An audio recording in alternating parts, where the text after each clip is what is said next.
Ողջույն սիրելի հայրենակիցներ, եթերում Նոյան Տապանն է։ Եվ այժմ մենք զրուցելու ենք Եվրատլանտյան ինտեգրացիոն պլատֆորմի նախագահ, սոցիոլոգ վերլուծաբան Կարեն Սարգսյանի հետ։ Ողջունում եմ, պարոն Սարգսյան, շնորհակալ եմ, որ ընդունել եք հրավերը։ Շնորհակալություն հրավերի համար։ Ամփոփում ենք շաբաթը։ Խաղաղության խորհրդի նիստից վերադառնալով, Վաշինգտոնից վերադառնալով, Նիկոլ Փաշինյանը ասել է. «Վերադառնում եմ խաղաղության ավելի մեծ վստահությամբ»։ Մինչ այժմ մենք բոլորս հիշում ենք, գիտենք, որ Փաշինյանը եւս ասում էր, որ խաղաղություն լինելու է խաղաղություն, ինչը կարող է ել ավելի վստահություն ներշնչած լինել, առաջացնել Փաշինյանի մոտ։ Պատկերացում չունեմ։ Դա ընդհանուր նշանակում է, որ մինչ դա ինքը վստահ չէր խաղաղության վրա, այսինքն ինչ որ բան հայտարարում էր, որի վստահությունը չուներ, ինձ չի թվում, որ հիմա էլ է վստահ, ես շարունակում եմ պնդել, որ գործող ամերիկյան ադմինիստրացիայի հայտարարությունների վրա հիմնվելով, որոնց հետևում չկա ամերիկյան զինված ուժերի, ասենք, ամբողջ ծավալը, իսկ դա չկա, այսինքն Ադրբեջանը ոչ մեկ չի պատրաստվում պատժել նրա համար, որ ինքը հարձակվի։ Ընդհանրապես որևիցե վստահություն խաղաղության մասին կարող հիմնվի մենակ մի բանի վրա, որ Հայաստանի զինված ուժերը եւ գործող թղթի վրա գործող, իրականում գործող միջազգային դիրքը թույլ չի տա Ադրբեջանին, որպեսզի այդ բանը տեղի ունենա։ Հիմա այս պահին խոսել նրա մասին, որ այդ խաղաղության ինչ էր, խորհուրդ, բորդ, խաղաղության խորհուրդը այդպիսի մի դրվագ է, դա չգիտեմ, կարող է Նիկոլ Փաշինյանը համարում է, որ դա տենց է, իրականում դա այդպես չի։ Հիմնական մամուլը ձեռը առնում դրան, ամերիկյան, ակնհայտորեն։ Ու ինչին է ձեռը խաղաղության խորհրդին, շատ վատ են դիտարկում, որովհետև դա հերթական Տրամպի անվան ինչ-որ մի միջոցառման տեսք ունի, իրենց համար դա սկսած դրանից, որ Քենեդիի կենտրոնը վերանվանվել է Քենեդի Տրամպի, հիմա ասենք, այդ ամբողջ ծավալի մեջ է դիտարկվում, իրանք տենց հումորային ծրագրերով գրում է, որ Էփշտեյնի ֆայլերն է պետք է Տրամփ-Էփշտեյն կոչվեն, եւ այլն, այսինքն ներքին քաղաքական իրավիճակը ԱՄՆ-ում թույլ չի տալիս լուրջ ընդունել, սա նույնիսկ եթե ասենք իրանք ինչ-որ մեկը հանրապետական վարկանիշները Տրամպի ընկել են, Տրամպից գոհ լինելու վարկանիշը, ասենք, պատմության մեջ ամենացածրն է 38%, թե 36%, այսինքն Դա բարձրացել էր, չէ, 46% էին ասում ինչ որ։ Դա տարբեր ձևակերպումներ կան, ինքը այդպես 46% չի կարա լինի, ասենք ինքը էլեկտորալ վարկանիշ այլևս չունի, ինքը չի կարող ընտրվել։ Իր մոտ գոհունակության ինչ գոհ եք թե դժգոհ ընդհանուր առմամբ եւ ըստ ոլորտների, այո, ըստ ոլորտների երբ որ գնահատվում է, դա էլ է բան։ Միգրացիոն քաղաքականության հետ խնդիրներ կան, բաներ կան, իսկ ամենակարևորը որ պարզա ԱՄՆ-ում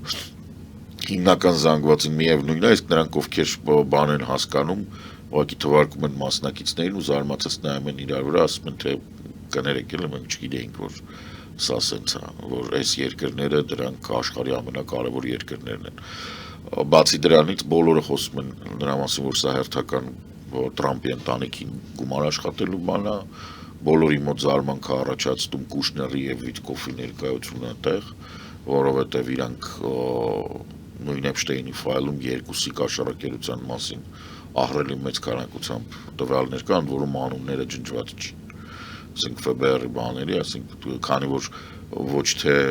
սեքսուալ հանցագործությունների մասին է խոսքը գնում, այլ կաշառքի, ոնց որ Պեմբոնդին չի հասցրել մաքրի եւ ասենք նույն Կուշների անունը հանդիպում է կաշառք վերցնելու, ընդ որում ամերիկյան կողմի ներկայացիներն են ասում, որ Կուշները հանդիսանում է կաշառակեր եւ երրորդ երկրի բանի գործական։ Լավ, այսինքն հարցը թե ինչն է փոխվել կամ ինչ ավելացավ այդ խաղաղության խորհրդի նիստից հետո վստահության տեսակետից մենք դեռ գուցե հետագայում Փաշինյանը բացի փակագծերը։ Դե տեսեք, այստեղ կախված է դրանից որքանով եք դուք լուրջ ընդունում Փաշինյանի ներքին հոգեկան վիճակը եւ դրանից ելնող իրականության կամ այն իրականությունը, որում ինքն ապրում, դրա գնահատական։ Մենք բոլորից գիտենք, որ Փաշինյանը ապրում է իր սեփական գծած իրականության մեջ։ որը մեր բոլորի իրականության հետ կապ չունի։ Մոտավորապես Տրամպի պես է, որովհետև այնտեղ տեսեք կան քաղաքական հայտարարություններ, հա, որոնք դու անում ես կամ ելնելով քո քաղաքական շահերից կամ ելնելով կոնյունկտուրայից, այսինքն նրանից թե ինչ է կատարվում, որպեսզի ինչ որ մի քիչ։ Հիմա Նիկոլ Փաշինյանը եթե այդպիսիք աներ, դա կլիներ օքեյ։ Եթե մենք բոլորս հասկանայինք, որ օրինակ փորձագիտական բանին առնվազն տեղեկացնեին, որ դրեք վիճակը շատ վատ է, եկեք մի բան մտածենք, որ այս ռիսկերը կարողանանք կառավարենք, այս ռիսկերի կառավարման մի մասն էլ այնա, որ մենք սենց ենք ասելու, դուք սենց եք ասելու, նրանք սենց են ասելու, մենք գիտենք, որ Ռուսաստանից պրոբլեմ ունենք, Ադրբեջանից, Թուրքիայից, այս ամեն ինչը, բայց ոչ, դա այդպես չի։ Իրանք հերքում են, որ Ռուսաստանից խնդիր ունեն, ավելի շուտ հայտարարում են, որ ունեն ճակերտներով, բայց տնտեսությունը բաց են պահում ռուսական ամենակեղտոտ փողերի համար եւ որևիցե կերպ չեն կառավարում Ռուսաստանից եկող ռիսկերը, մասնավորապես լինի դա Ռոսատրուդնիչտվան, լինի դա ռուսական ԶԼՄ-ները, լինեն դա բաները, ռուսական ԶԼՄ-ներով իրանց դեմ հայտարարությունները, այսինքն դրանք հեռարձակվում են Հայաստանում։ Իրանք ասում են, որ Ադրբեջանի հետ խաղաղությունն չնայած Ադրբեջանին որևիցե կերպ չեն կարողանում ոչ սաստել, ոչ բացատրություն ստանալ։ Ադրբեջանը 300 հատ 120 մմ-անոց ականանետ ինչի առնում եւ կործանիչները Պակիստանից ինչի առնում եւ ինչի ենք բանակը զարգացնում եւ ում դեմա դետ ամեն ինչը։ Դե այնտեղ ներսում խոսակցություններ են գնում, ահա Ռուսաստանի հետ գուցե սրվում է հարաբերությունները, գուցե դա ֆոն է, որի այդ ֆոնին է ձեռք բերվում, որ Ռուսաստանի հետ բայց եկեք տեսեք Ռուսաստանից վտանգ է սպառնում Ադրբեջանը։ Ռուսաստանից վտանգը, որը սպառնում է Ադրբեջանին, չի զրոյացվում 120 մմ-անոց ականանետներով, ակնհայտ, դա մի քիչ ուրիշ է իրավիճակ։ Դիսինֆորմացիոն ֆոնն է։ Մի փոքր, հա, չէ, տեսեք, դա հիմա ինֆորմացիոն ֆոն է, բայց ակնհայտ է, որ Ալիևի հասարակության ներսում հակահայկական տրամադրությունները չեն նվազել, պետական ծրագրերում չեն դադարել հակահայկական։ Իսկ Ալիևի խոսույթում, օրինակ Մյունխենյան իր ելույթում կան Ալիևի մոտ կոնյունկտուրային հայտարարությունները շատ են։ Իրան հիմա պետք է ինքը 45 իր կործանիչը ստանա, ամբողջությամբ հրետանին վերաձևի եւ հասցնի ՆԱՏՕ-ի ստանդարտներին, վերաձևի բանակը, ասենք, որը որ հիմա Թուրքիան է զբաղվում, դրա համար իրան 3-4 տարի ժամանակ է պետք, որից հետո ինքը պատրաստ կլինի։ Հիմա պարզ է այդ ամեն ինչը, պարզ է, չէ, այդ ամեն ինչը հայտնի է։ Այդ ժամանակ է։ Կործանիչները պետք է գան, այս հիմա 300 հատի գումարը տվել է 80 հատը կստանա առաջիկա 2 տարում, եւս 2 տարում նոր մնացածը կստանա։ Մի հատ գործարանը պետք է դնի, որ այդ բաները արտադրի։ Ինքը հենց հիմա արտադրում է 155 եւ 122 մմ-անոց արկեր, որը Հայաստանը չի արտադրում այդ քանակներով։ Հայաստանը ասում է, որ ինքը դե 30 է առել 122 մմ-անոց, ինչների սա պետք չգիտեմ, դրան անհարադարձել։ Ելնի առնում է 155։ Դե Փաշինյանը ասում է գուցե, քանի որ ասում է ես ավելի վստահ եմ այսուհետ, որ խաղաղություն է լինելու, նա այնտեղից վտանգ չի սպասում։ Չէ, ավելի չի կարող ինքը չսպասի այնտեղից վտանգ։ Տոտալիտար երկրից դու չես կարող վտանգ։ Սա իդեպ այդ այսպես կոչված խաղաղության խորհրդի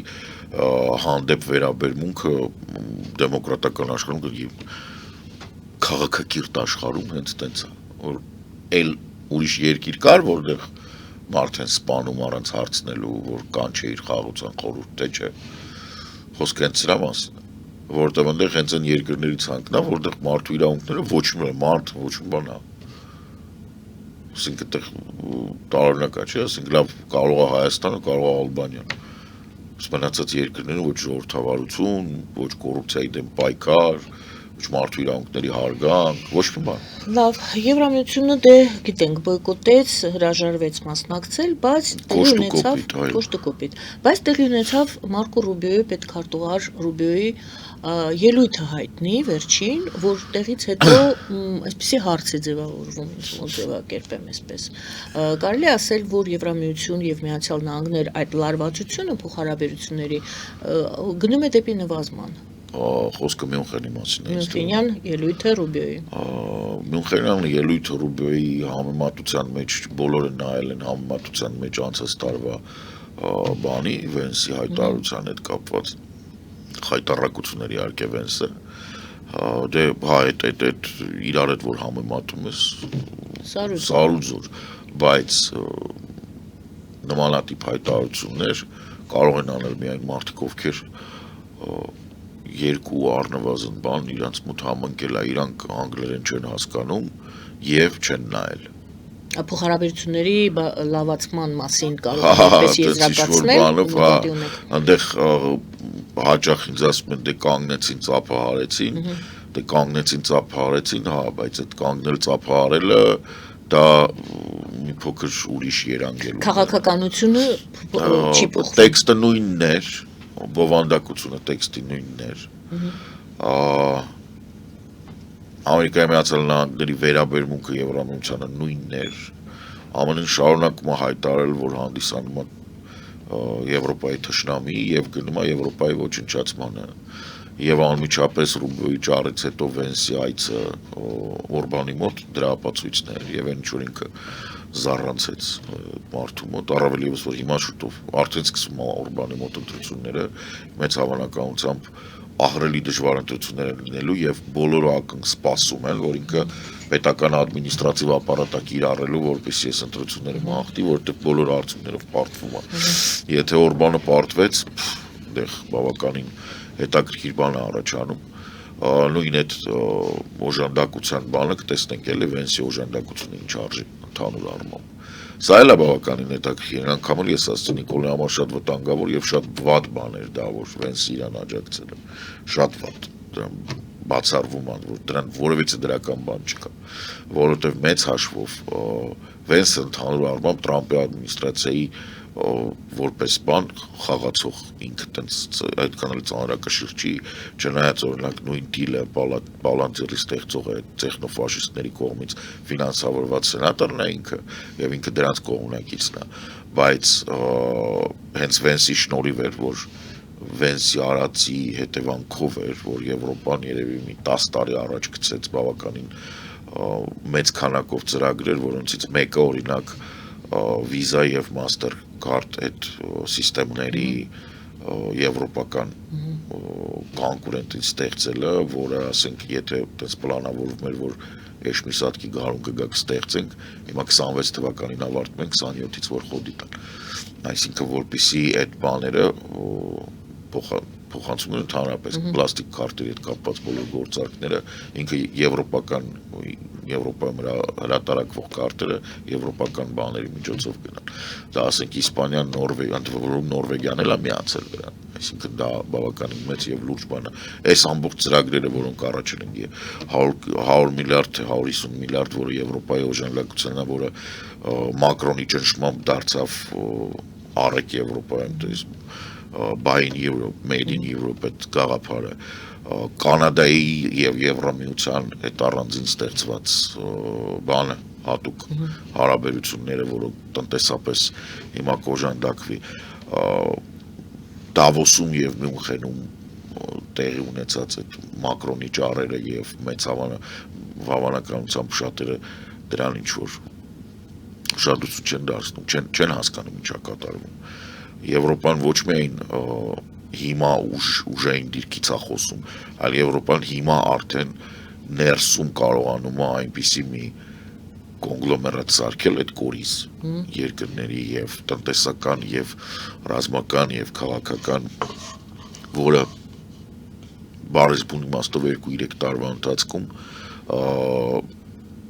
այդ այն ինչ որ Դավոսում եւ բանում Մյունխենում խոսացվեց, այս ամեն ինչ իրականություն է դառնալու եւ որպես super power Եվրամիությունը եւ Եվրոպան առանձին խաղալու են, որովհետեւ դուք նայեք Եվրոպան տարածքով, Եվրոպան մեծ Եվրոպան, նույնիսկ առանց բանի, հա, ինքը Ամերիկայից մեծ է։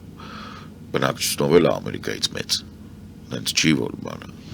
տնտեսապես էլ Ամերիկայից մեծ եւ Չինաստանից մեծ։ Կարևոր եմ համարում, քանի որ միշտ այդ հարցը բարձրանում է Եվրոպան թե Եվրամիությունը, Եվրոպան, որովհետեւ մենք խոսում ենք Նորվեգիան, Շվեյցարիան, այո, Նորվեգիան, Շվեյցարիան հետը։ Հիմա տեսեք այդ ռազմաարդյունաբերության գնումների հետ կապված առանձնացված Եվրահանձնաժողովի գումարներում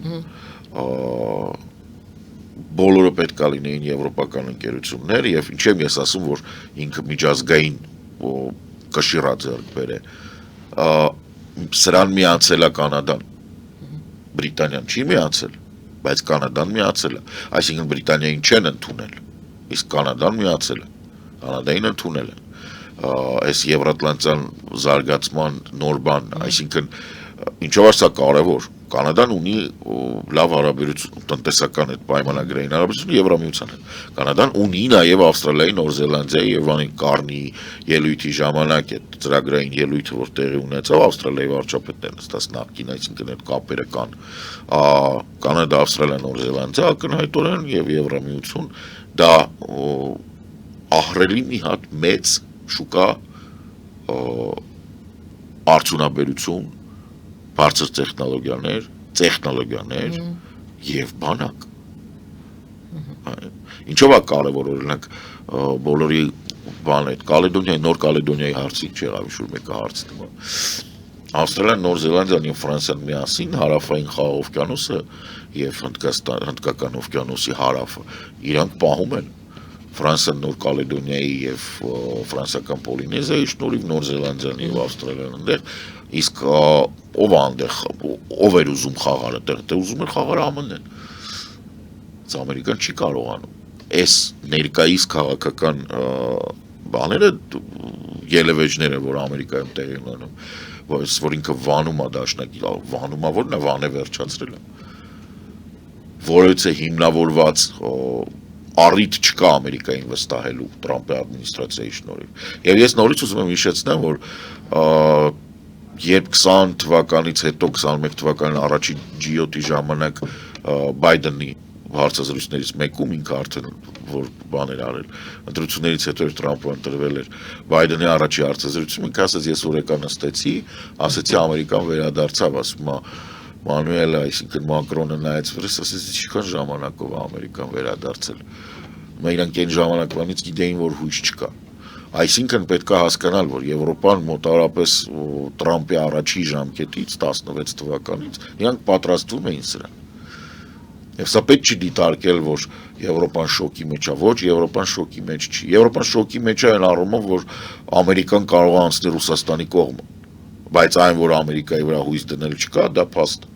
Հիմա այս պահին Եվրամիությունը դեռևս զորքեր չունի, բայց հեսա կունենա։ Այդ Ռուսաստանի կողմը անցնելն էր Դե բա մարդուն խապել են 12 տրիլիոն դոլարի գործարք են խոսք տվել, ինքն ոչ մաթեմատիկա գիտի, ոչ էլ շրջապատում մարդ կա։ Իր շրջապատում Էփշտեյնի ցուցակով տարբեր կաշառքների մեջ մեղադրվող Վիտյոկն ու Զյատյոկն են, Վիտկովն ու Կուշները։ Այդ մարդիկ են զբաղվում դրանով։ Այսինքն նորից փաստորեն դուք պատասխանում եք այն հարցին, որ Ռուբիոյի ելույթից չստացվեց, որ Միացյալ Նահանգները փոխում է իր դիրքորոշումը եւ քաղաքականությունը եւ ամերիկյան։ Ես կներեք մի քիչ բաներ։ Մոտավորապես անցած տարի ժամանակ մենք արդեն երջանկայի շուտակ Արմենիա ցենց ապրում էինք այս ամերիկյան ինֆորմացիոն դաշտում։ Մեկ տարին լրացավ, ոնց որ նույն բաներով, նույն սիստեմով նայում եմ հիմա ուղղակի մենակ եմ, բայց artificial intelligence կա։ Նայում եմ, հանում եմ, կոնսպեկտ եմ անում, նայում եմ ինչա կատարվում։ Ռուբիոյի վարկանիշը մագա աշխարհում շատ ցածր է։ Ինքը դասական հանրապետական է։ Դասական հանրապետականի դիրքերը շատ թույլ են հիմա Տրամպի ադմինիստրացիայում։ Այնպես որ որպեսզի Ռուբիոն լինի այն խաղացողը, ում հետ դու կարաս գործարքի գնաս եւ վստահ լինես, որ այդ գործարքը կստանա այս ադմինիստրացիայի 100%-անոց աջակցություն, դու չես կարող։ Ռուբիոն չի այդ մարդը։ Այդ առումով օրինակ Վիտյոկը կամ Զյատյոկը ավելի ազդեցիկ է։ Պարոն Սարգսյան,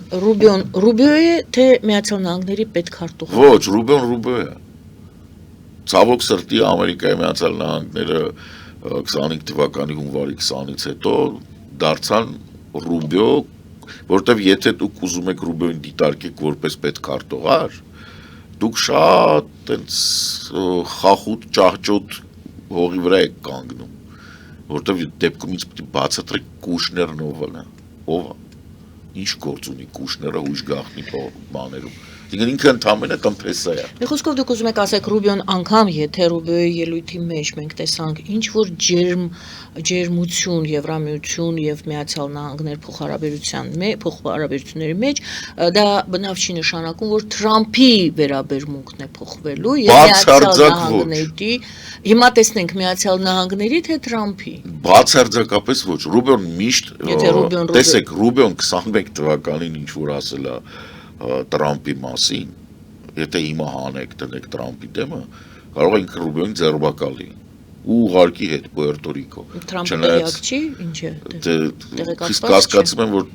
Տրամպի մտավոր ունակությունները չեն ներում այդ ամեն ինչը։ Տեսեք, Ռուբիոն սենատոր է, Ռուբիոն շատ վաղուց ա եղել սենատոր։ Ռուբիոն հիշացնեմ, օրինակ ինքը հայկական հարցում ինքը շատ դրական պերսոնաժ էր, ես անձամբ ինքը հարգանքի արժանի քաղաքական գործիչ է։ Ես որևիցե բան Ռուբիոյի դեմ որպես Ռուբիո չունեմ եւ ես դեմ չեմ որ Ռուբիոն այսպես այդ դասական Ռուբիոն է ես դրա համար եմ ասում Ռուբիոն դասական Ռուբիո սենատոր որը հա տենց բավականին երկար քաղաքական գործիչ է որը այդ ճանապարհը Իրան դեպի սենատ բացել է իր ուժերով որը միանշանակ ողջունվում է իմ կողմից նորմալ քաղաքական պայքարի մեջ այն ժամանակ երբ Ամերիկայի Միացյալ Նահանգները ժողովրդավարության այսպես ասած փարոսն է հիմա Ռուբիոն հայտնվել է մի իրավիճակում այդ ոնց որ հնից գիտեք ոնց է որ սովետական միությունը դարձավ են գիմնազիաներում եւ սորբոններում սովորած պրոֆեսորան ռաբոչի իսկուստվայի ֆակուլտետն բանվորներին ու մատրոսներին ասենք մաթեմատիկա էին տալիս գրագի տենց ֆրանսերեն լավ իմացությամբ կրթված սաբաչի սերցը նայ պատկերացրեք Ռուբիոն պրոֆեսոր Преображенский նա իսկ Տրամպը Աբիրվալգը Շարիկովը այդ մոտավորապես այդ վիճակում ենք մենք հիմա դրա համար հա Ռուբիոն տենց էլ խոսին կարող ուրիշ ձև չի կարող խոսքով փոխհարաբերությունները Եվրամիության ԱՄՆ շարունակում են լարված մնալ շարունակում են վատանալ ես դες ասեմ շարունակում եք վատանալ հունվարի ինքը մի բան էլ ասեմ ինչի օրինակ Ռուբիոն չէր կարող ասել այստեղ չնկատվեց ոչ մեկ ես նկատել եմ այստեղ ոչ մեկ ես Երևանում չէի այդ ժամանակ հունվարի 29-ին Ամերիկայի դեսպանատան աշխատակիցները Կոպենհագենում ՆԱՏՕ-ի այդ պրոամերիկյան գործողությունները Աֆղանստանում որ կային զոհված զինվորների հիշատակին տեղադրված Դանիայի դրոշները, որոնք բերել էին Ամերիկայի դեսպանատան դիմացի մայթը դրել էին Ամերիկայի Միացյալ Նահանգների դեսպանատան աշխատակիցները հանել էին ու շպրտել էին աղբը դեմոնստրատիվ կրկնում եմ Դանիայի թագավորության զոհված զինվորականների հիշատակին տեղադրված Դանիայի դրոշները Դանիայի մայրաքաղաքում ամերիկյան դեսպանատան աշխատակիցները վերցրել եւ շպրտել էին աղբը այդ նույն ամերիկյան դեսպանատան աշխատակիցներն էին որոնք չեն բացառում որ 16 թվականին երբ որ լայր ամերիկյան զորքերը դանիական զորքերի հետ միասին կանգնած էին ասենք Կանդագարում կամ Կաբուլում երթվում էին որ դանիացիք իրանց եղբայրներն են հասկանում եք ինչ եմ ասում Շարիկովների հավաքածու կոնյունկտուրշիկներ Էդ է պրոբլեմը որ շատերը չեն հասկանում շատերին թվում է որ այդ սա մեր կառավարությանն էլ է վերաբերվում որ ինչ որ մեկը դա մոռանում է ոչ մեկ ոչինչ չի մոռանում այդ դրոշների շպրտելը որ Դանիայի դրոշները շպրտել են աղբը Դանիացիք հաջորդ օրվանից գիտեք ինչ են արել հազարավոր դրոշներ է դրած դե պարզա մի քիչ եվրոպական մոտեցում հա Հայաստանում կարող է ուղղակի բան անեն դիվանագիտական ինսուլտ լիներ, խայտարակություն լիներ, տենց որ բանան ներք բերեին շպրտեին պատերի կամ սիրում են մեր կիսագրագետները տանում ճաշ են լցնում դռների վրա տարբեր դեսպանատների, չէ, տենց հայտնի էին մերոնք բաներ։ Այնտեղ բերել են հազարավոր դրոշներ, խնդիրը նրանում է, որ այդ չի անցնելու։ Երբեք չի անցնելու։ Չի կարա լավանա։ Դանիացիք չեն մոռանա։ Քանի որ հատուկ նայում եմ շատեր այնտեղ հարցազրույցներ են բանում Ամերիկայում, ասում պատմում է նստած են։ Այս մեկը պատմում է Եվրոպայի պատմությունից։ Այդ Տրամպի հայտնի ասում այդ խիա բանը Գրենլանդիան իրանցը որ եկել են ինչ-որ նավակներից իջել են ու հայտարարել են։ Էդի տենց ոնց կլինի, ինչ-որ մագա է նստած։ Այս երկրորդը, որը մի քիչ ավելի կրթված է, ասում այդ խի էդի հիմք է, ասում լսի բերանը փակ պահի, որովհետև մենք էլ ենք այդպես ստեղծվել, ասում ոնց մենք միշտ ստեղ ենք։ Ասում չէ, այստեղ եղել են սիուները, գուրոնները, մոհիկանները, մենք էլ ենք այդպես եկել։ Որ ասում ես էդի հիմք չի, պետք է հավաքվենք սաղս, գնանք ապրենք այնտեղ որտեղից եկել ենք։ Մի ասա դու ոնց դու ոնց մենք հա հայտնի է չէ Տրամպը որ բանի հետ հանդիպել էր, չեմ հիշում Մելոնի հետ էր հանդիպել ասել էր բան Ամերիկան եւ Իտալիան հին Ռոմի ժամանակվանից բարեկամներ են։ Դե հասկանում եք այդ ընդհանուր առմամբ իրենց համար մեկ է, բայց Դանիայում Դենմարկում, որը ասենք ինչ ասեմ, լավ վիկինգներ սերիալը գոնե նայեք, այդ մարդիկ են, իրանք այդ վիճակից որոշել են, որ եվրոպացին ու կացինով մարդ չեն ծեծում։ Մենք այժմ գովազդ կա այդ այգեսերում, որից հետո կվերադառնանք տաղավար եւ կխոսենք այն մասին, որ Ֆրանսիայի նախագահ Մակրոնը մայիսի 4-ին արդեն հայտարարվեց ժամանելու է Հայաստան 4-օրյա այցով։ Հարցս հետեւյալն է. Հայաստանը միացյալ այդ հարցը հիմա քանի որ միշտ խոսում են Եվրամիություն եւ Միացյալ Նահանգներ փոխհարաբերությունների մասին, ուզում են հասկանան արդյոք Հայաստանը եւս իր արտաքին քաղաքականությունը կառուցում է այդ իրենց միջև տեղի ունեցած տարաձայն Եվրամիություն ԱՄՆ տարաձայնությունների ելնելով, այսինքն Միացյալ Նահանգների հետ առանձին փոխհարաբերություններ, առանձին տոնայնության մեջ են զրուցում, Եվրամիության հետ առանձին գովազդ է եթերում։ Վերադառնանք կզրուցենք։ Մնացեք մեզ հետ։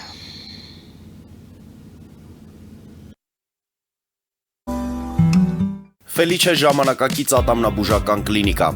Այստեղ հարմարավետությունն ու խնամքն առաջնային են։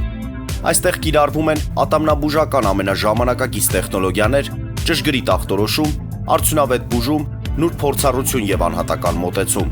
Սկսած սովորական մանրուքներից մինչև առաջադեմ ընթացակարգեր, այստեղ դուք գտնվում եք բարձր որակավորում ունեցող եւ փորձառու ատամնաբուժական մասնագետների ձեռքերում։ Մեր բարեկամական եւ հյուրընկալ անձնակազմն այստեղ է յուրաքանչյուր այցը հաճելի դարձնելու համար։ Ֆելիչե, ձեր առողջ եւ ամենաերջանիկ շպիտը սկսվում է այստեղից։ Եկեք եւ բացահայտեք նորարարության փորձագիտության եւ կարեկցանքի կատարյալ համադրությունը։ Վաճառվում է գերմանական հնաոճ դաշնամուր 1892 թվականի արտադրության ֆոն Մուրբախ, գտնվում է գերազանց վիճակում, կինը 15000 ԱՄՆ դոլար։ Հեռախոսահամար 094 115 310։ Երևան փոստը Գրանադայի ուզում տեղեկացնում է։ Դրամական փոխանցումներ 1%-ով։ Օդանավով 1 փաունդը 2.99։ Նավով ուղարկեք 1 արկղ, երկրորդ արկղը անվճար։ Ավտոմեքենաների փոխադրում անհավատալի արժեքներով։ Ինչպես նաև կահույք եւ մեծ չափի բեռների փոխադրում։ Ջակփաթ հագուստի խանութը երկրորդ մասնաճյուղն է բացել Գլենդելի սրտում, որտեղ կարող եք ձեռք բերել եվրոպական եւ ամերիկյան ընտիր հագուստեղեն, կոշկեղեն, աքսեսուարներ, պայուսակներ ամենահարմար արժեքներով։ Նաև կարող եք ցանկացած ապրանք պատվիրել եւ ձեռք բերել կարճ ժամանակում։ Ջակփաթի Գլենդելի հասցեն է 1135 North Pacific Avenue, հեռախոս 818 813 2252։ Ջակփաթ հագուստի լավագույն կենտրոնը Գլենդելում։ 60-ից ավելի ճանաչված եվրոպական բրենդների ինքնատիպ, չկրկնվող եւ մատչելի ընտրանին Fortuna Home and Country House խանութ սրահում։ Նորավոճ սպասք եւ կահույք հորեկա բնագավառի համար, տեքստիլ տնտեսական ապրանքներ, ամեն ինչ գեղեցիկ կյանքի համար։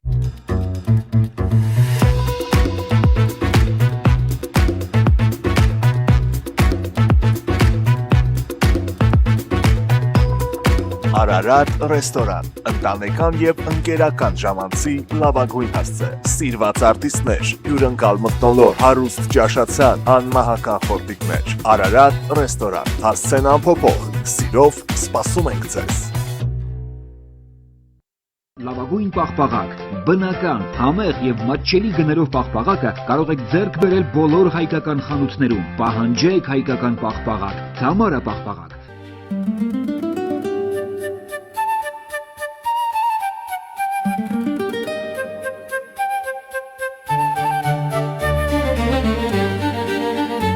Նոյան տապան տպարան, Նոյան տապան հրատարակչություն, շարվածքից մինչև տպագրում, զանգահարեք, գրեք, այցելեք, միասին պատրաստենք ձեր գիրքը, ամսագիրը կամ թերթը, որտեղ նշվելու է, տպագրված է Նոյան տապանում։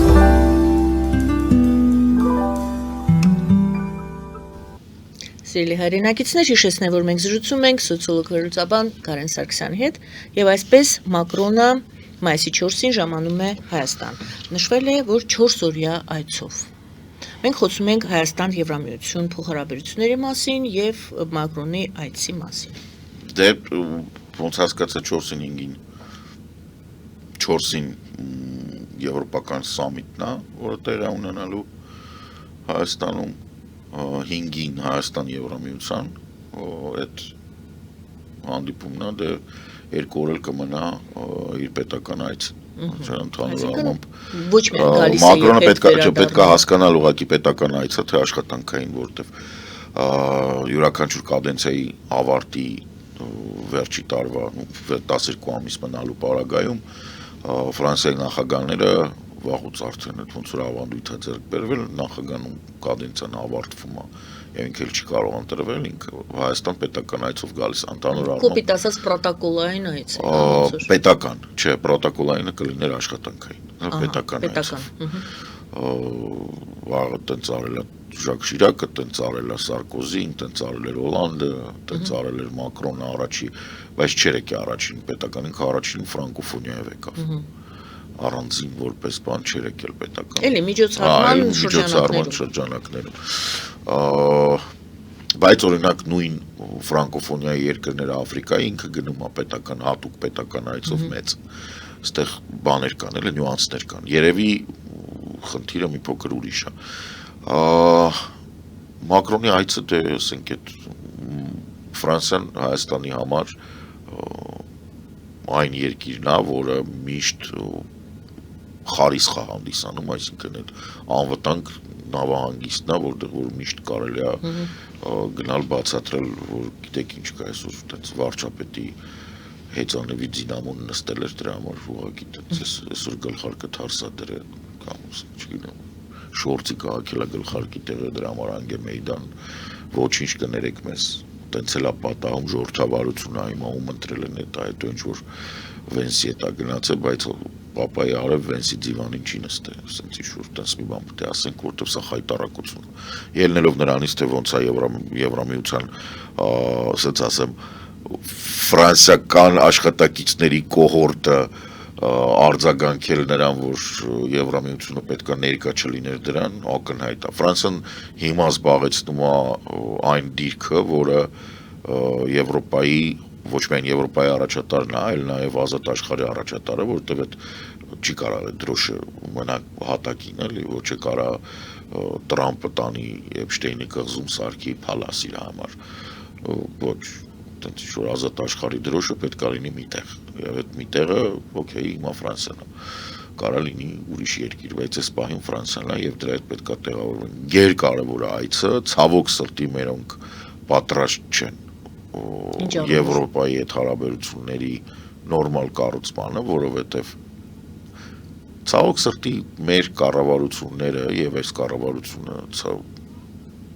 ցավոք սրտի այլ եմ ասում չի տարբերվում ոնց ասեմ իժդիվենից տունիածից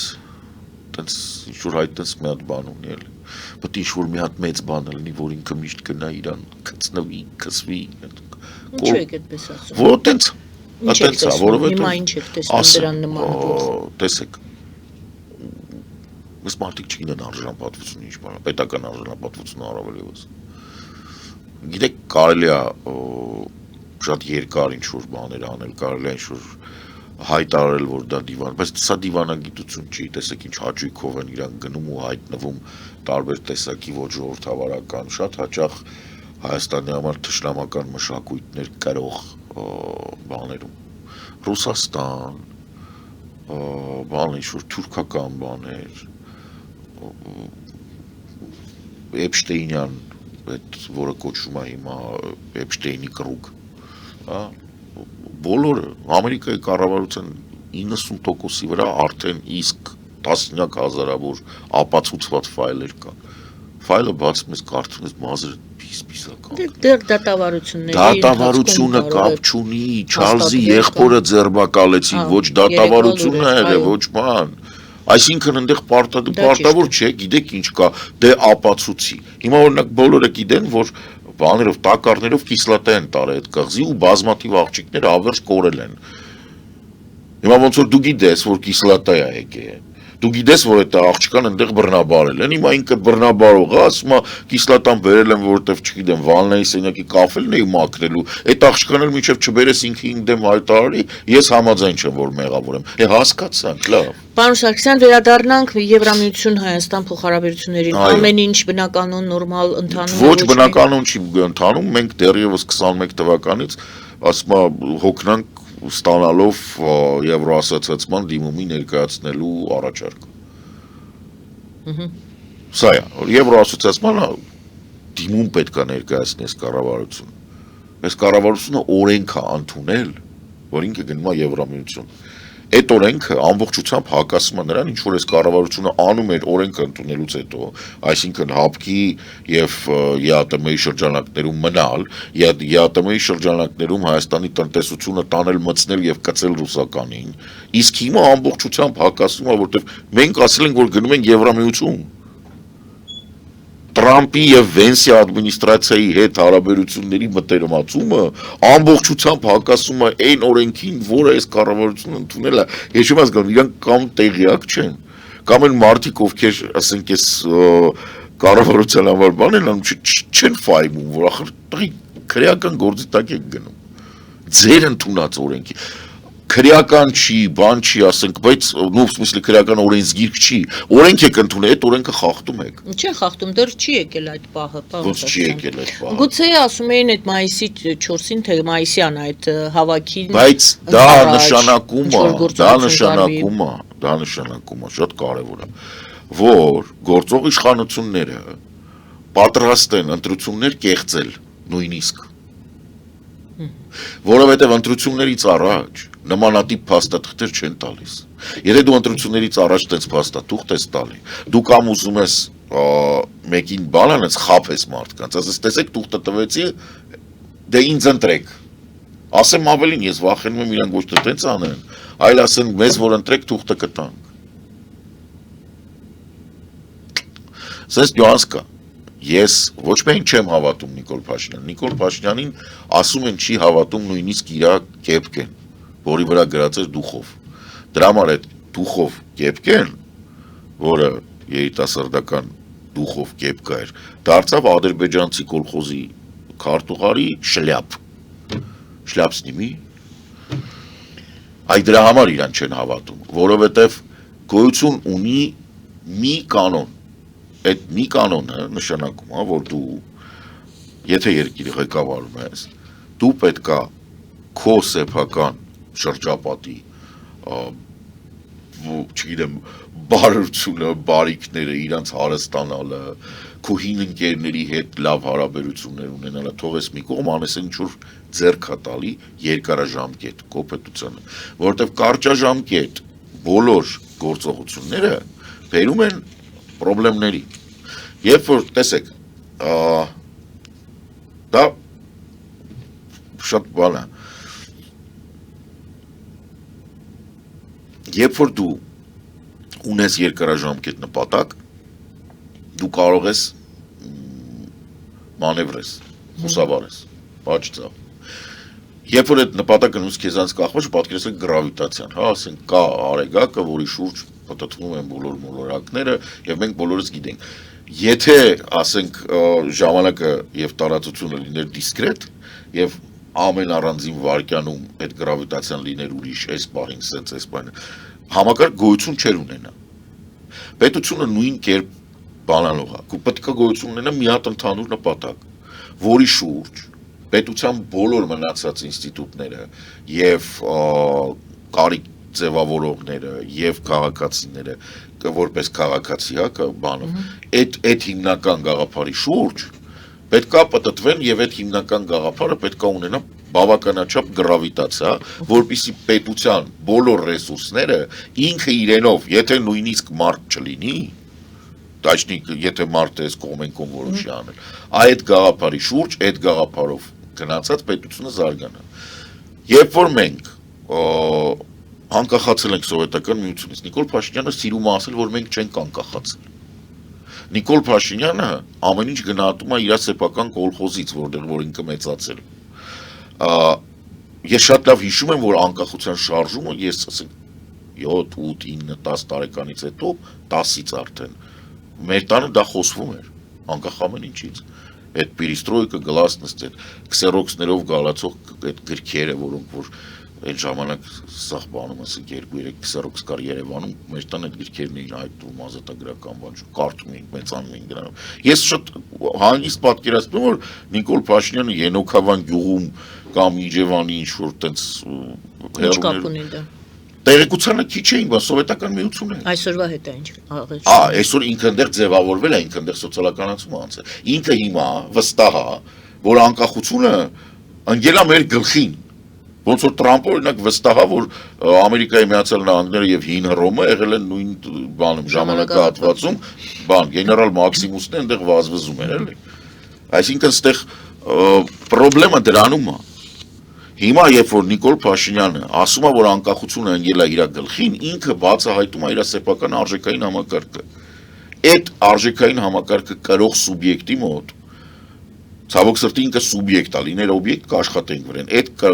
արժեքային համակարգը կրող սուբյեկտի մոտ կարա լինի ամեն ինչ, Արարատից հրաժարվենք, յայլեքը ընտրենք, չգիտեմ, թուրքերի հետ ընկերություն անենք, հեծանիվ քշենք, առավոտը 5-ին հելնեմ ուդարնիկ խփեմ։ Լեզու չգիտի է մարդը։ Հիացած ամբողջ համակարգը խոսում է նրանից, որ Նիկոլ Փաշինյանը առավոտը ելնում է բառաբանա խփում։ Հետ գանք մեկ նպատակ պետք է լինի, ասում եք դուք որի շուրջ նպատակ գաղափար, նպատակ գաղափար, լավ։ Դուք ասում եք հիմա ուզում եք ասեք, որ չկա այդ մեկ գաղափարը, գաղափարը կա։ Մի հատ ես հարցը ձևակերպեմ, թեկուզ դուք ասեք ոչ, բայց որպեսզի այդ հարցի շուրջ լինի։ Լավ, հասկացա։ Ահա թե ուրակ է։ Դուք ասում եք պետք է լինի մեկ գաղափար, մեկ նպատակ, մեկ գաղափար, որի շուրջ ամբողջ ինստիտուտները, ամբողջ պետությունը պետք է աշխատի դրա շուրջը։ Բայց հարցնում եմ, արդյոք այդ նպատակը չկա եւ մենք իրավիճակային ենք գործում եւ այդ ինստիտուտները իրավիճակային արձագանքներ են այս պահին, այս հարցի շուրջ պետք է արձագանքել բոլորս, այս հարցն ենք լուծում, վաղը մյուս հարցն ենք լուծում։ Շատ լավ հարց է։ Հիմա տեսեք Պրոբլեմը որտեղ է։ Իհարկե այդ գաղափարը կա։ Եվ իհարկե այդ գաղափարը անկախ ամեն ինչից ունի բավականաչափ նորից վերադառնամ, լավ, ես հասկանում եմ ֆիզիկ ինժեներներս ասում բան կանեն, բայց դա լավ, իրենք առանձին այդ գրավիտացիոն համակարգը կա, այդ գաղափարը կա։ Հայոց պետականության գաղափարը կա, ինքը գործում է։ Եվ այդ գաղափարը բավականին ուժեղ է, որպեսզի այս իրավիճակում վերջի 30 տարի վերցնենք, միևնույն է ինքը շարունակի այս երկիրը տանել դեպի պետականություն։ Անկախ նրանից, որ բոլշևիկ Հակոբ որդի Լևոնը անհասկանալի հայերեն չխոսացող մարդ ում հարցմինխի հայերեն չես խոսում, ասում ես ալբանացի եմ դրա համար։ Ռոբերտ Քոչարյանը, Սերժ Սարգսյանը, որը չէր հասկանում ինքը ինչ է, պաշտպանության նախարար, KGB-ի բան, թե վարչապետ, թե նախագահ, սաղ կորցրել էր իրար, մեկ է սրանում, մեկ է ներանում են էլ մի կաշառքների մեջ կորել էր, կամ չէր կարում իր կաշառակերներին էսկոմենկոմ անել, որտեղ ոնց որտեղ վրան ընդամենը, էդ էլ հետաքրքիր, ոնց վրան ընդամենը մեր կողմ մազութի գործ բացվեց, լավ, էդ մի կողմ։ Հիմա Նիկոլ Փաշինյանը, որի սոցիալականացման ընթացքում բաց է թողնված այդ մեծ բանը, ու իր շրջապատում արեստականորեն ընտրված մարդիկ, ովքեր իրանից թույլ են։ Ինքը շատ թույլ է, իր շրջապատում ավելի թույլ մարդիկ են։ Եվ ինքը հավաքում ավելի թույլ մարդկանց։ Սա սովետական վերնախավի ձևավորման, ասենց ասեմ, կոլոնիստական այդ բանի ճնշման տակ ձևավորված վերնախավի բանը, մոդելը, որ դու միշտ քեզ մեծացնում են այնց, որ քեզանից շատ ավելի բարձր, շատ ավելի լուրջ տեղեր կան։ Դու ինչ ուզում ես արա մենք վերջում այդ հարցը կլուծենք, դու մենակ քեզ խելոք բայ։ Այդպես որ վրեդ գոռացի տեսք գիտես քեզ ինչ կանեմ։ Այ այտենց այս երկիրը կառավարվել է։ Այսպես կոչված Հայաստանի Հանրապետության, այսպես կոչված վերնախավը։ Ինչ եմ ասում այսպես կոչված Հայաստանի Հանրապետության, որտեվ ինքը այդ բոլշևիկ Հակոբի որդի Լևոնի կոտրած ձեռքով դարձավ, որ ինքը սովետական Հայաստանի ժառանգն է։ Ոչ թե Հայաստանի Հանրապետության, այլ սովետական Հայաստանի։ Ինչի համար, որ ինքը հավերժ մնա այդ համակարգի մեջ։ Եվ սա է մեծ խնդրեմ։ Սկսում ենք այդտեղից այդ խնդիրները։ Հիմա 1, 2, 3 եկավ վարչապետը, հեղափոխություն արեց։ Վարչապետը ոչ թե մեծատառը ոնց է, Նիկոլը եկավ, որտեղ ինքը Նիկոլ անունը վերընտրվում։ Էլ եմ ասում, հանգարց չմտածեք, որ ինչ-որ բան է։ Հիմա այս Նիկոլը եկել է, ինքը հասկանում է, որ տրամաբանական ավարտը իր թավշա ոչ բռնի, սիրում եմ ձեզ բոլորի հեղափոխության, տրամաբանական ավարտը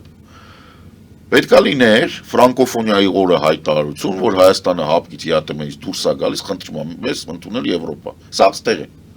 Մի հատ դա ՆԱՏՕ-ի դիմում է տալի, մի հատ ԵԱՏՄ-ի բանից, ԵԱՏՄ-ից դուրս գալու թուղթած ստորագրում։ Մակրոնին խնդրում է, որ Մակրոնը աջակցի, որ այն 5 ֆայլերը Եվրոասոցիացիան, որը պատրաստ էր Հայաստանը, որ Վիլնյուսում պիտի ստորագրին, հանեք այդ թղթերը մի հատ էլ ստորագրենք, կընդունենք, արագի մեջ գնանք դալիշը։ Էս էր տրամաբանական ավարտը։ Եվ սա էր Թավշյա ոչ բռնի հեղափոխության այն քաղաքացիական պայմանագիրը, որը որ ինքն էլ չիմանալով, ինքը կնքել էր այս երկրի սուբյեկտ հանդիսացող, սուբյեկտներ հանդիսացող, պատասխանատու եւ հասկացող քաղաքացիների հետ։ Հենց դրա պատճառով էր, որ մարդիկ լավ, սենց ասեմ, լայն ասեմ, ամբողջ հայ ազգը դուրս եկավ փողոց, ու ոչ մեկ չասեց աշկիտ վերևը ունք կա։ Երկու աշկիտ վերևը մի հատ ունք կա, որը տենց լավ չի իրականում։ Հենց սա ինքը խախտեց։ Ու ստեղից է իր խնդիրները գալիս, բոլոր խնդիրները, որոնք առաջացել են Հայաստանում, նրանից է, որ տրամաբանորեն ավարտ ունեցող, տրամաբանական ավարտ ունեցող գործողությունը ինքը չավարտեց, ինքը որոշեց, որ ինքը մի քիչ փող կբռնի, ինքը ըստ միջազգային մամուլի չհերկված Խաչատուր Սուքիասյանի հետ փոխկապակցված ընկերությունները, տարբեր տեսակի բանկիրներ, այսօրվա բանկերի մի հատ մեր վիճակը նայեք, հա, տեսեք ինչ թվեր են բռնում, որտեղից է այդ թվերը, ոնց են այդ թվերը գոյանում, մի հատ շինարարության ոլորտը նայեք ինչ է կատարվում, Ռոբերտ Քոչարյանի ընտանիքի, մեծ ընտանիքի լայն անդամները շինարարությունով են զբաղված, այսենց է փող են բռնում, այսենց է գոհ են Թավշյա ոչ բռնի հեղափոխությունից։ Ինչ եք ուզում։ Նիկոլ Փաշինյանը խախտել է այդ պայմանագիրը ընդեղ։ Ինքը դրա համար է բան։ Հիմա ինքը կարա այդ դիմումը տա մայիսի 4-ին, բայց դա արդեն ոչինչ է, որտեղ ինքը ուշացել է 8 տարով։ 2 տարի ընդեղ, մինչև կովիդը եւ պատերազմը։ 6 տարի ստեղ։ Ուշացել է դա ինչ է նշանակում։ Դա նշանակում է, որ ամեն տարի հետ ընկնելուց, ես ես ասացի օրինակ, Եվրոպական միության երկրները ստեղծում են իրանց համընդհանուր, ամեն երկիրը ունի այդ բանկային փոխանցման համակարգ, որպեսզի շատ բարդ չհնչի։ Մեր արկան որ կա, Եվրամիության երկրները, որոնք որ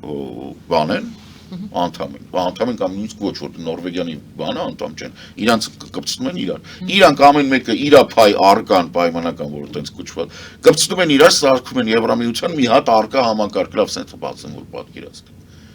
Եվ այս գործընթացին, եթե մենք դիմումը տայինք այն ժամանակ, դուք հասկանում եք, որ մենք դիմումը տայինք այն ժամանակ ոչ պատերազմ չէր ելնել։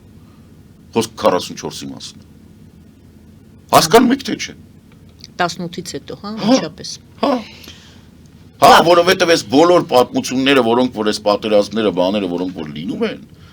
իրանք լինում են, որպեսզի այդ գործընթացը չլինի։ Դուք տեսեք Վրաստանի վրա երբ հարձակվեցին, տեսեք Ռուսաստանը Ուկրաինայի վրա երբ հարձակվեց։ Ամեն անգամ հարձակվում էր այն ժամանակ, երբ հերթական անգամ ինչ-որ թուղթ ստորագրվեր, որ Ուկրաինան պետք է մտներ ՆԱՏՕ, Ուկրաինան պետք է մտներ Եվրամիություն, դիմում պետք է բանան, ինքը ավարտում էր արդեն, արևելյան գործընկերության ծրագիրը վերջանում էր Եվրոասոցիացիան հաջորդ փուլն էր։ Եվ ամեն անգամ այդ տեղի ունենում, իրանք թույլ չեն տալի, բայց մեր դեմ խաղացողը Ադրբեջանն էր։ Ինքը իհարկե խամաճիկ էր, բայց ինքը Եվրամիությունից կախված էր, իր փողերը Եվրամիությունում էին։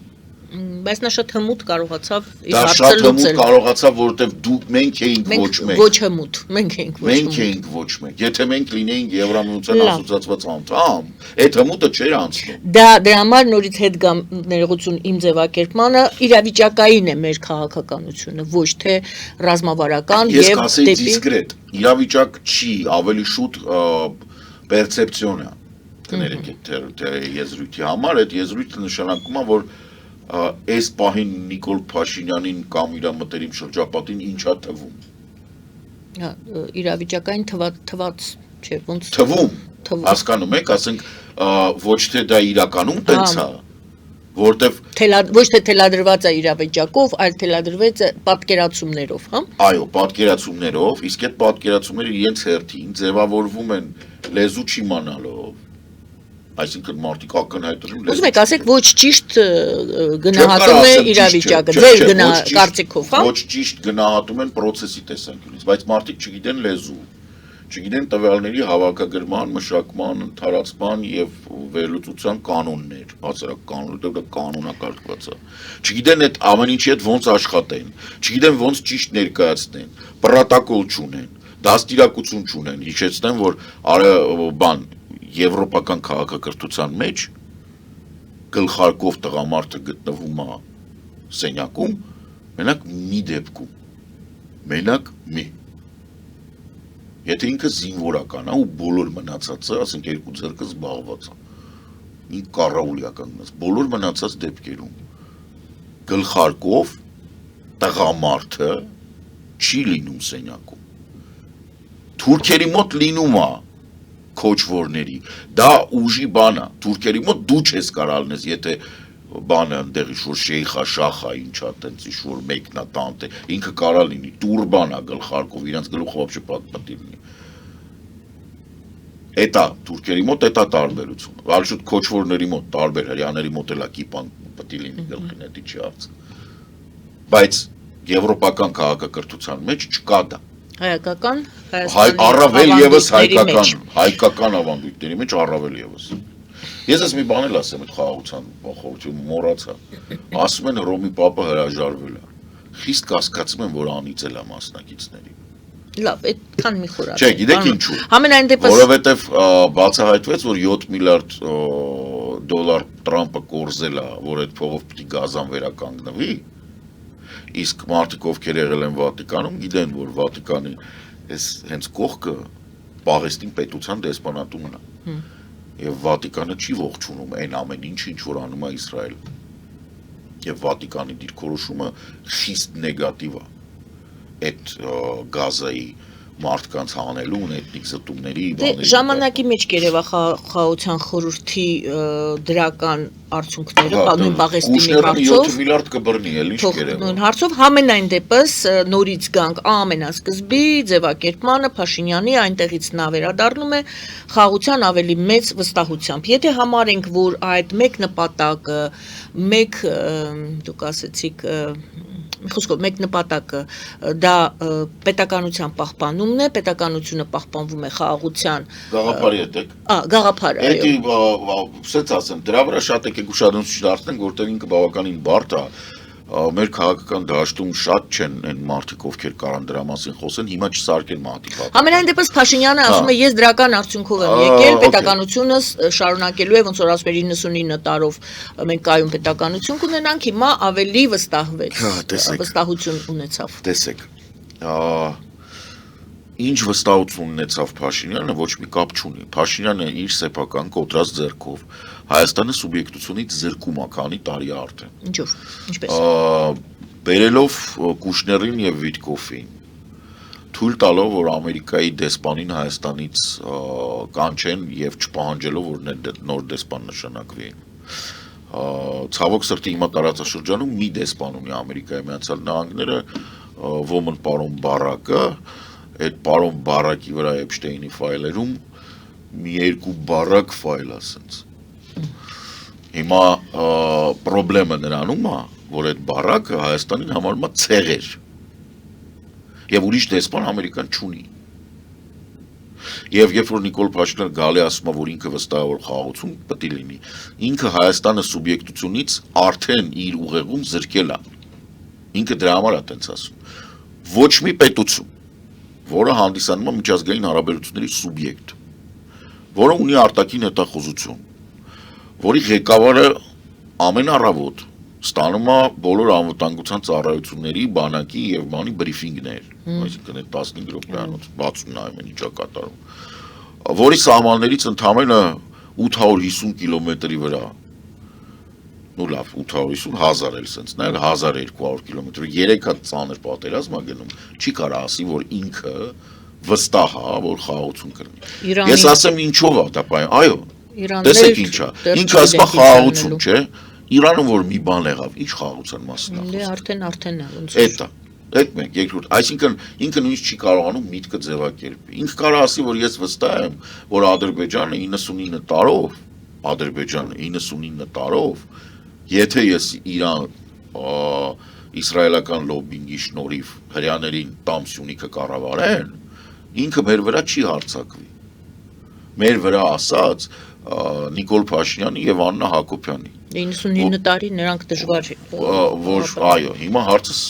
ձևակերպել, ոնց անգամ ասեցի, Ադրբեջանը գոյություն չի ունենալու 99 տարի։ Ադրբեջանը այս վիճակում գոյություն ունենալու մինչև Ալիևը ապրում է։ Իրանք կարան օգնեն, որ ինքը գնա հոր մոտ Կաբզոնի համերգին։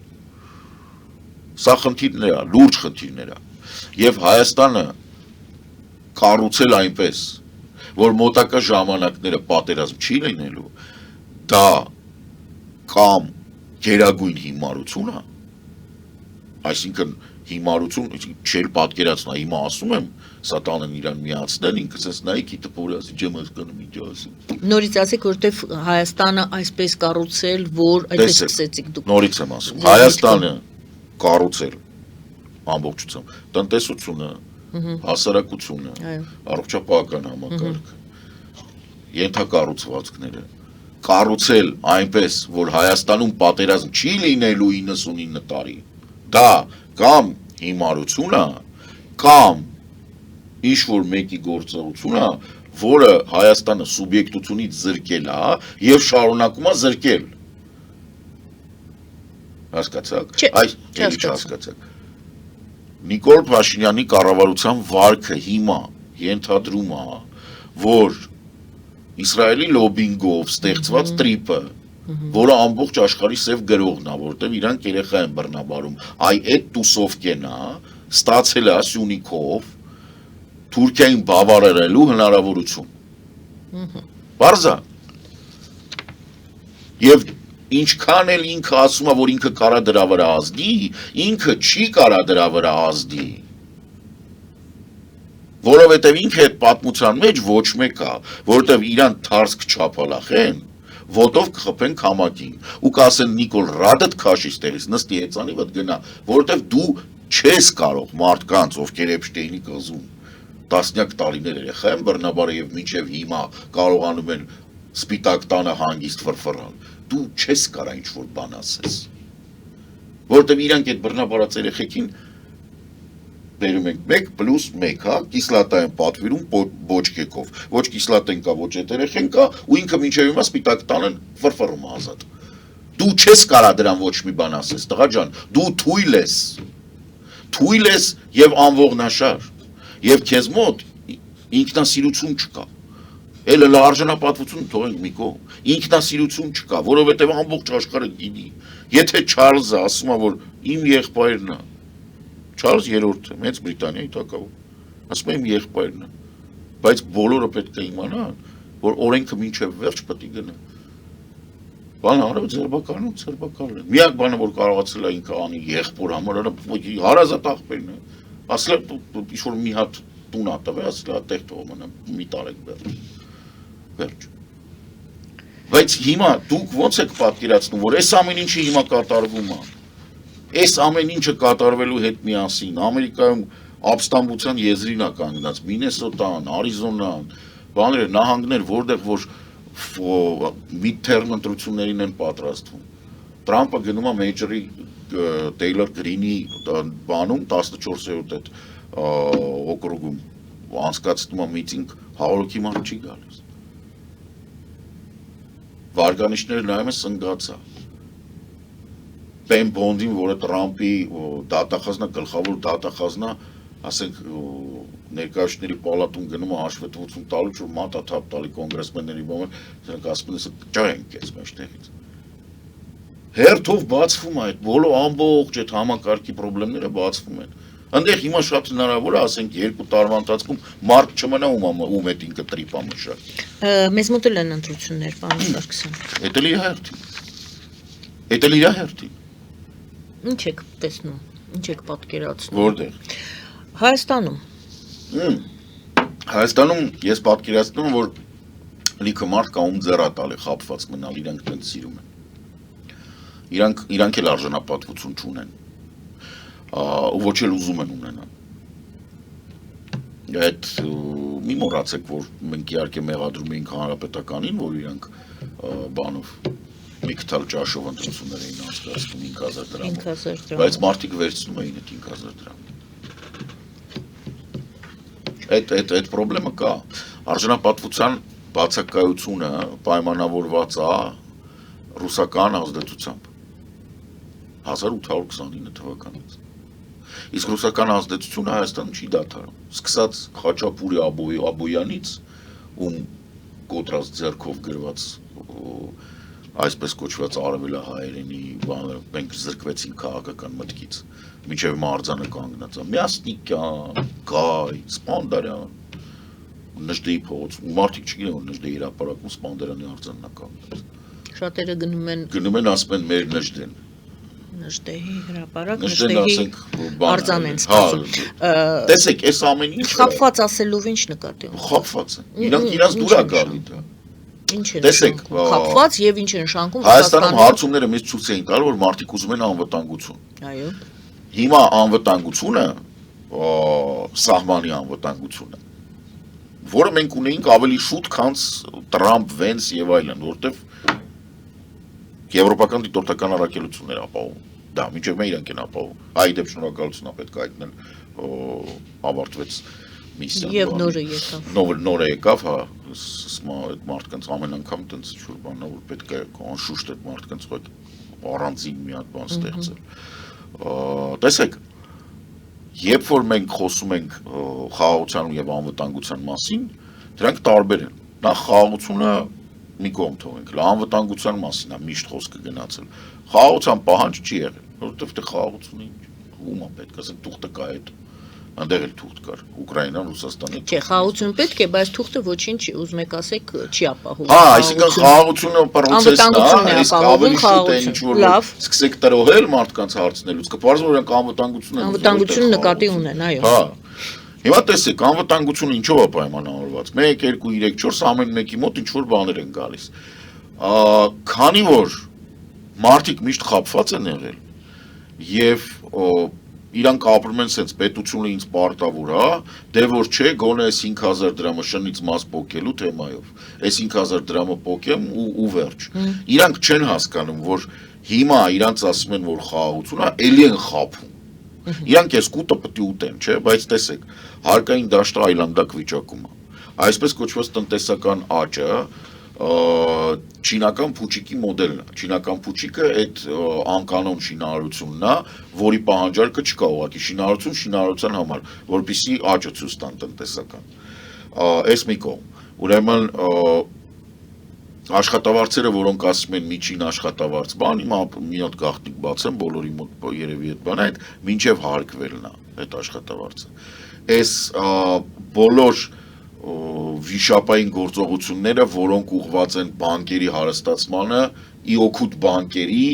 ընդդեմ քաղաքացու, որ հարցնում ես, ասում ես, ինչ ես այնց բարդացնում այս խնդրը։ Ինչ ես օրինակ ESS մարդու համար փակում, որպեսզի բանկը ասենք շատ փող փոխի, հա, ասենք, ինչ են բանկերը, եթե մեր մոտ ասենք կենտրոնական բանկի դրույքաչափը ինչա 6.5-ա, 7-ա, ինչ ես թույլ տալի, որ բանկը 24%-ով վարկ տա։ Որտեղ է այդ բանը, ինչ ես հիմնավորում, ինչով ես հիմնավորում։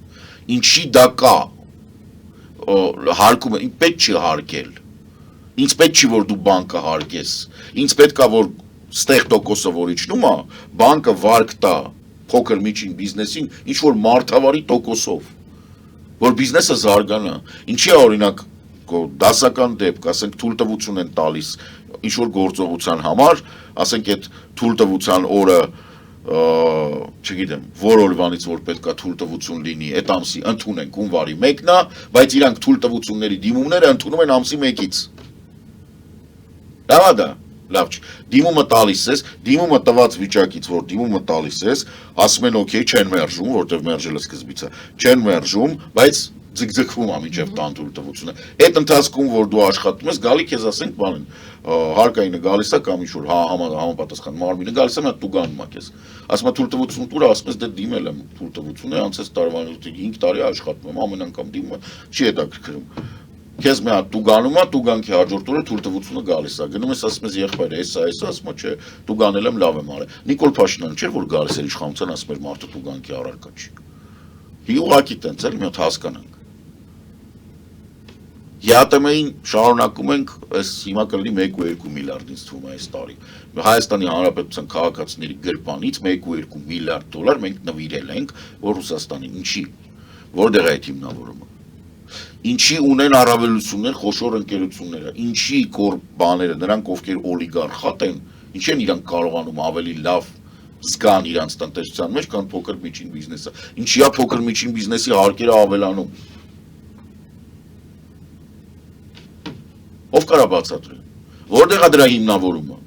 Հենց չի որ իրանք դարձել են հարուստ։ Դու խնդրեմ ունես բյուջեն կառավարելու, բայց դա չի նշանակում որ փոքր միջին բիզնեսից պետք է քերես դա։ Քերի նրանցից ում տվել ես արտոնություններ։ Եղբայր ունես համապատասխան մարմիններ ԱԱՑ-ից սկսած։ Գնա տեսում ես արտոնություն տվե, սկսի քերել այդ արտոնությունները։ Ինչի՞ սա քաղաքը գիտի որ Ծառուկյան Սուքիասյան կոնգլոմերատը էլեկտրոնային ավտոներա բերը $20,000 այդ իրանց որ պայթի տրակի դրանց գինը 5,000 պետք լինի կոնսերվի բանկեկը տաքսու վարորդների վրա բաժանում են սա քաղաքը խոսում է դրա մասին չեմ ստուգել չգիտեմ սա խոսում են բայց եղբայր միգուցե մեկը գնա ստուգի դա տենց է թե չէ ուզում ստուգի մեկը ես չեմ ուզում ստուգեմ այդ իմ գործը չի մեկը ստուգել է вообще տենց է թե չէ հա Դեմոկրատիան ամեն խոսակցություն հոչ են գնալ։ Ամեն խոսակցությունը հիմնավոր 5000 էլեկտրոնային ապացույցներ են պետք որպես ինչի համար հիմնավոր ապացույցներ, բայց այդ որտեղ այն հիմնավոր ապացույցը, որ բարդացնում են փոխանցումները կամ ինչ որ բաները, ինչ էր այս վերջի հայտարարությունը եկավ բան էլեկտրոնային թվային այդ բաները որ կան վոլետները, ինչ որ լավ չհասկացել, короче, հիմա սաղ ինչ կա, սաղ ստուգում ենք բան, դահակով փակում ենք, բան ենք, եղբայր հասկացա, այս մարդկանց վրա ինչ ես բանանում։ Այդ ինչքան է այդ դեպքերը, որ դա տենց այդքան էական է, հա։ Այդքան էական է։ Դուք իրոք ուզում եք ասեք, որ այդ ծախսերը, որը որ պետք է լինի, չեմ ուզում ինչ-որ բան, ու ասեք, չգիտեմ, ինչ-որ չհիմնավորված անիմաստ գործողությունների վրա, ասենք, ինչ-որ արձան կառուցելու վրա, լավ այդ բանի հատիսի, կամ ինչ-որ նոր անհասկանալի հյուրանոց, գեշ Երևանի կենտրոն, կամ ինչ-որ բան, ինչ է դրա անունը, փոխանակ ճանապարհ կառուցվի, երկաթգծի հետ կապված, ասենք կոնցեսիա երկաթգիծը պետք է կառուցվի, չէ, եղբայր կոնցեսիան վերցրու ռուսի ձեռքից, Այդ տուր մեկին ասենք 1.2 միլիարդ, 2 միլիարդ, ինչքան է պակասում, 3 միլիարդ, փող ուզի, այդ կոնցեսիան տուր թող տանեն դնեն։ Գործիքներ կան, ինչ ես պահում Ռուսաստանը, քեզ թվում է ինչ հիմա Ռուսաստանը պատժամիջոցների տակից դուրս է գալու։ Դե Ռուսաստան ժամանակ առ ժամանակ քեզ զգուշացնում ասում է հանկարծ տենց բան չանես։ Հասկացա, ում ասում։ Վերջերս էլ ասեցի, եթե անի սախ կփլվի ձեզ մոտ։ Եղբայր, հասկացա, թող փլվի։ Եմ որ ասում է Նույն այդ երկաթգծերի թեման։ Նա ռուսական գովազդ կար, ասում աղջիկ ջան, այդքան այդ հյութից մի խմի կպայթես, ասում դու լից ու ենք ոմանց գործը։ Պարոն Սարգսյան, ես շնորհակալ եմ այսօրվա զրույցի համար։ Ընտրությունների մասին չհասցրեցինք խոսել, բայց ընտրությունների մասին հələ շուտ ժամանակ կունենանք, այո։ Տեսեք, ես ինչ եմ ուզում ասել, տեսեք, ամեն դեպքում մենք ունենք այս տարի 2 լավ միջոցառում, որը որ ինչ-որ բան է, քիչ թե շատ էական նշանակություն ունի ճիշտ ներկայացնելու Հայաստանը, գոնե, այդ մեկը բանն է, կոպն է, մյուսը եվրոպական բան։ Ես վստահ եմ, որ եվրոպականը գործող իշխանությունները տապալելու են։ Այսինքն վստահ եմ, որ տապալելու են, վստահ եմ, որ վատ բան են ստեղծելու, վատ իմիջ են ստեղծելու, որովհետև հիմա իրանց համար շատ ավելի ձեռնտու է Տրամփ-Վենս ադմինիստրացիայի հետ լեզու գտած շարունակել, որը որ դեմ չի, որ ժողովրդավարություն չլինի, որը որ դեմ չի, որ Ռուսաստանի հետ հարաբերություններ կա, իրանք են երազում Ռուսաստանի հետ հարաբերություններ ունենալ։ Վստահ եմ, որ հիմիկվա իշխանություններին ավելի ձեռնտու է Տրամփ-Վենս զույգը, քան ասենք Մակրոն-Մերց։ Միանշանակ անկասկած վարկյան անգամ չկասկածեք, որ դա տենց է։ Եթե ձեզ ինչ-որ մեկ ուրիշ բան ասում, իմացեք, որ սուտ է խոսում։ Բարես բուն իմաստով, իմացեք, որ սուտ է։ Պատրաստ եղեք նրան, որ խաբելու են, եւ պատրաստ եղեք, որ իրանք ամեն ինչ անելու են, որ եվրոպական առաջատար դելեգացիաների դեմ Հայաստանը խայտարական են, հենց հակաեվրոպական ցույց տալու համար։ Այսինքն դա կարա լինի օրինակ բան, թույլատրել տարբեր տեսակի պրոռուսական ուժերի միտինգներ, Ռուսաստանի դրոշով, բանով, լենց որ եվրոպացիքանի համար տհաճ լինի Հայաստանը, տհաճ դառնա։ Սա այն է, ինչը ես ակնկալում եմ։ Եվ սա այն է, ինչին մենք պետք է պատրաստ լինենք։ Բայց դա նայել են, որ ինչի համար եմ սա ասում, ինչի ես միշտ ասում, չվախենալուց անունը ասենք են, այս գիտենք արդեն, այսինքն վախենալու բան չկա, գիտենք, որ սա սենց է, որ իմանում եք, որ սենց է, եթե կարողանում եք պայքարեք դրա դեմ, պայքարեք, եթե չէ, մի վախեցեք պանիկա մի արեք, եկեք կանգնեք այն մարդկանց կողքը, ովքեր դրա դեմ պայքարելու են։ Պատրաստ եղեք նրան, որ դիմակներ են պատրվելու ահռելի քանակությամբ, հարյուրներով։ Կարող է ապշած մնաք, ինչ տիպի մարդիկ բացահայտվելու են, որ, ասենք, իրականում իրանց ձեռքա տալի, սենց, սպաների բնի միասը վիճակը, բայց ամենակարևորը, որ իրականում այս սաղ պատմությունը հակաեվրոպական, ընդամենը մինչև միտտերմը, այսինքն մինչև նոյեմբեր 26 թվականի, ինքը իհարկե կոպից հետո ելնեն, երբ որ Ամերիկայում կլինեն միջանկյալ ընտրությունները։ Այդ միջանկյալ ընտրությունները կարան ավարտվեն Ամերիկայում քաղաքացիական պատերազմով կամ Տրամփ-Վենսի գամերը քաշելով։ Երկու տարբերակում էլ գործող իշխանությունները կորցնելու են այդ իրանց ինքնավստահությունը եւ քանի որ իրենք հիմա տենց են կառուցում ուղղակի աթոռ պահելու համար։ Նոյեմբերին արդեն ամեն ինչ փոխվելու է։ Դրա համար հանգարց հույսները չդնեք սրանց ապրծպր խոսալու վրա, չգնաք եշեշ ունիսին սրանց ձեն տակ։ Էլ չասած որ ռուսներին չէ, էլի։ Պարոն Սարգսյան, ձեր կանխատեսումներով կիսվեցիք, տեսնենք ոնց է ստացվելու կանխատեսումները։ Ձեր վերլուծություններ։ Այդ իմ կանխատեսումը չէր, այդ այնա ինչ որ դա ընդհանրապես փաստերի նկարագրություն է։ Եվ ձեր վերլուծությունը, ձեր միտտերմը դա փաստ է, հա։ Շնորհակալություն։ Ես եմ շնորհակալ, չվախենեք։ Եվրոատլանտյան ինտեգրացիոն պլատֆորմի նախագահ, սոցիոլոգ Կարեն Սարգսյանի հետ էինք զրուցում։ Շնորհակալ եմ, պարոն Սարգսյան, շնորհակալություն սիրելի հայրենակիցներ, զրույցը վարում էր Գայանե Առաքելյանը։ Բարին ձեզ։